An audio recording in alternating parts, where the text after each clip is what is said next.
2 de julio, Evangelio de San Mateo 8, 28, 34 del libro Hablar con Dios.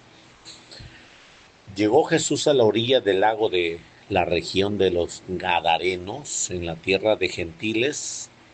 Quizás busca un sitio retirado para descansar con sus discípulos. Allí curó al Señor a 2 endemoniados que le salieron al encuentro.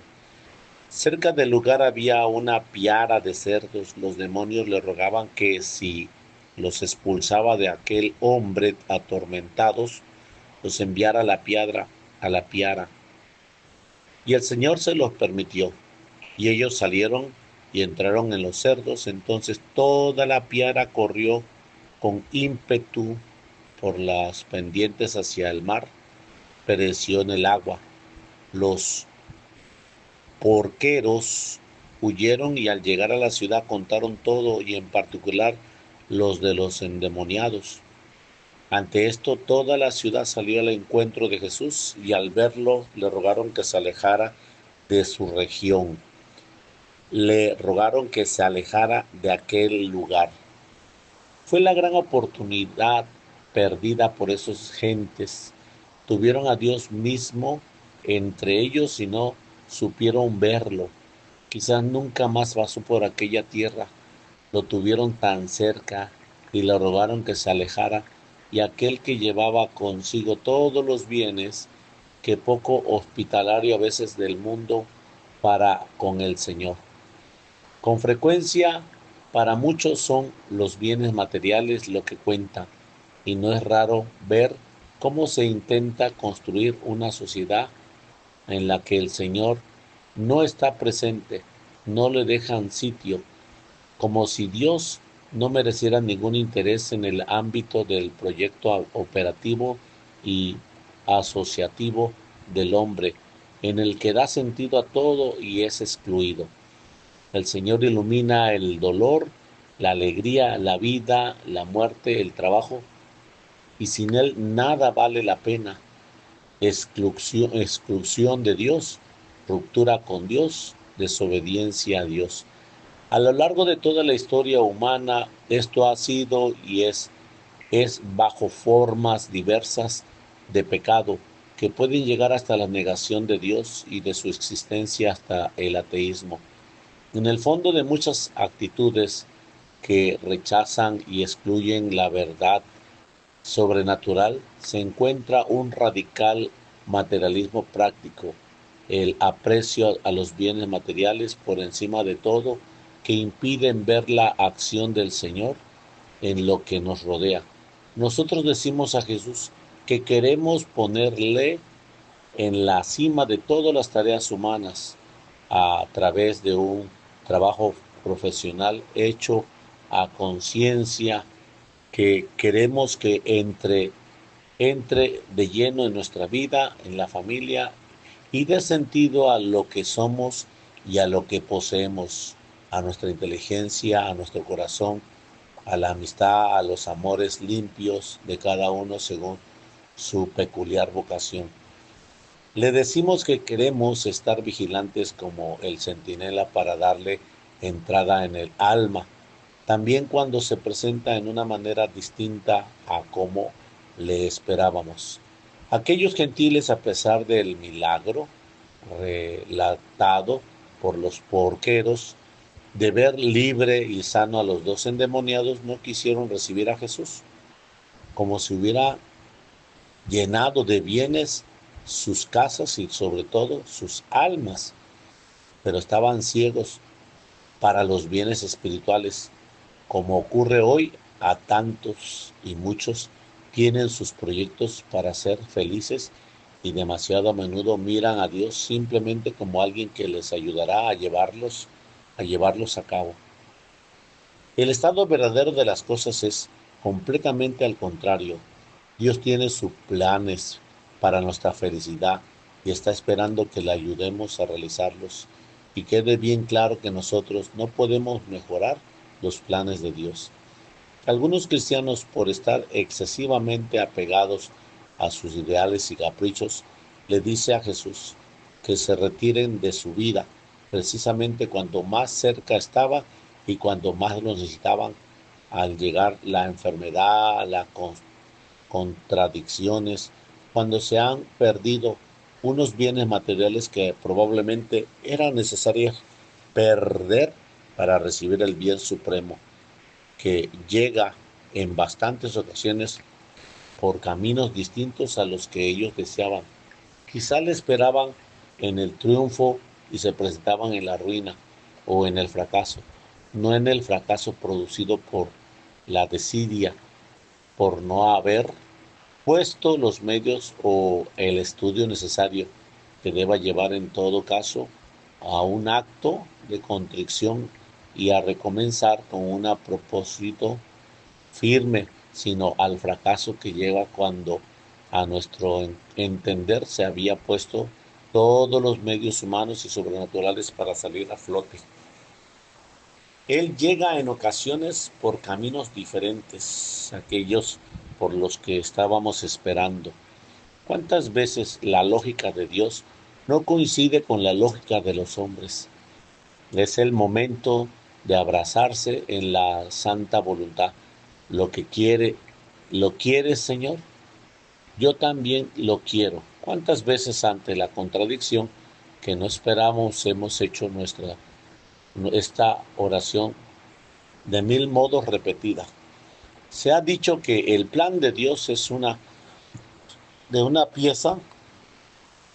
Quizás la conversión de aquellos gentiles habría comenzado por la pérdida de esos cerdos, por el desprendimiento que esto suponía. Quizás habrían sido los primeros gentiles en recibir el bautismo después de la dispersión producida por el motivo de una primera persecución de Judea.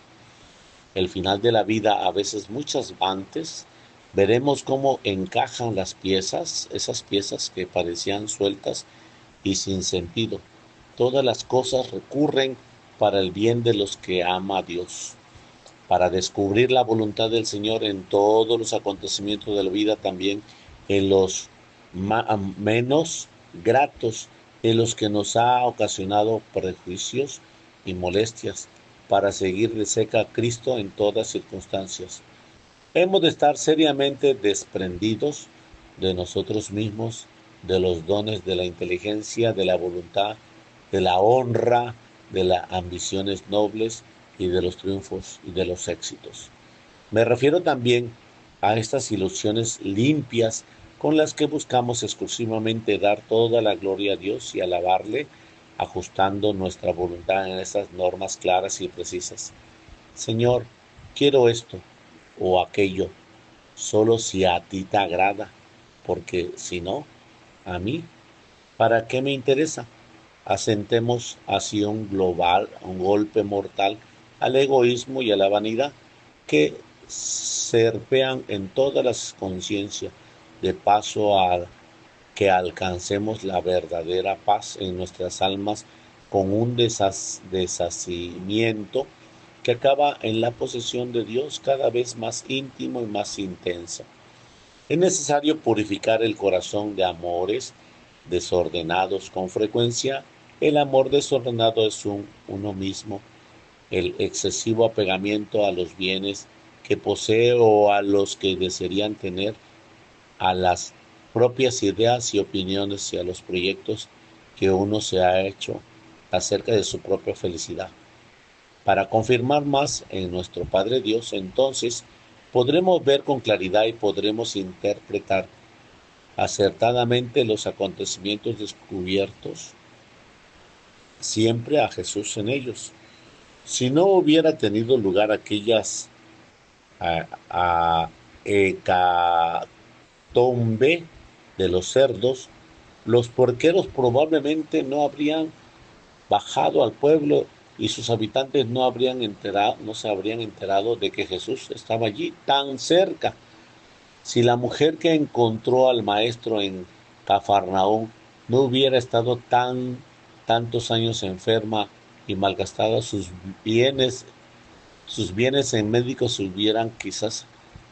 no se hubieran quizás acercado al maestro para tocar la orla de su vestido y no habría oído nunca aquellas palabras consoladoras de Jesús, la más importante de su vida.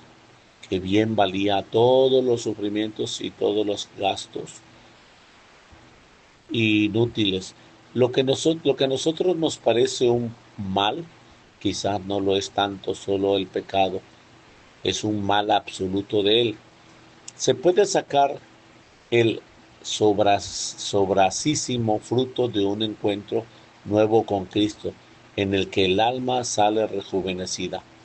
Detrás de estos males aparentes encontramos siempre a Jesús, que nos sonríe y nos da la mano para sobrellevar esa situación y crecer por dentro.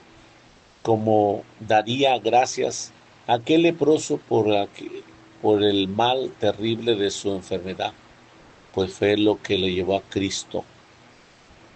Los males de esta vida son una continua llamada a nuestro corazón que nos dice, el Maestro está aquí, te llama. Pero si estamos más apegados a nuestros proyectos, a la salud, a la vida y a veces misteriosos e incomprensibles en principio para nosotros, solo veremos en la desgracia la pérdida de un bien que, siendo relativo y parcial, quizás nosotros hemos convertido en absoluto y definitivo. El error tan grande si no tuviéramos, supiéramos ver en ese momento a Jesús que nos invita. Con una lógica distinta a la nuestra, el Señor va disponiendo los acontecimientos para que con dolor unas veces y con gusto otras nos vayamos desprendiendo de todo para que Él llene nuestra existencia entera. Muchas veces hemos de pensar en la acción íntima de Dios en nosotros, pues Él dispone hasta las más pequeñas circunstancias para que seamos felices, para facilitar el desprendimiento de nosotros mismos y de nuestros proyectos, para que seamos santos a los ojos de Dios.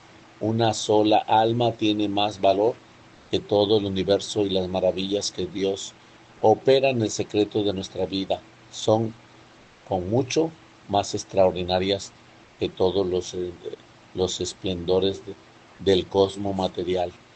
Si estos gentiles hubieran comprendido quién estaba delante de ellos, si hubieran captado el prodigio obrado en aquellos dos hombres que fueron redimidos del demonio, que hubiera importado la desgracia económica si por ello habrían conocido a Jesús. Habrían dado gracias por ella. Invitaría a Jesús, habrían organizado una buena fiesta porque el Maestro estaba con ellos, porque habían procurado a dos hombres de las suyos. Si miramos con fe la pequeña y las grandes desgracias de la vida, terminaremos siempre dando gracias por ellas, porque aquella enfermedad, por la humillación que sufrimos por parte de quienes menos le esperamos, por el hambre, por la sed, por la pérdida de un empleo. Gracias, Señor, le diremos en la intimidad del corazón, porque te has presentado aún, aunque haya sido por donde menos te esperaba. Pidámosle a la Virgen que tanto supo de contradicciones, de zozobras y de dolor, que nos enseña que no perder esa oportunidad de encontrar a Jesús en medio de estas circunstancias humanamente tan desfavorables. Del libro Hablar con Dios, 2 de julio, en nombre del Padre, del Hijo y del Espíritu Santo. Amén.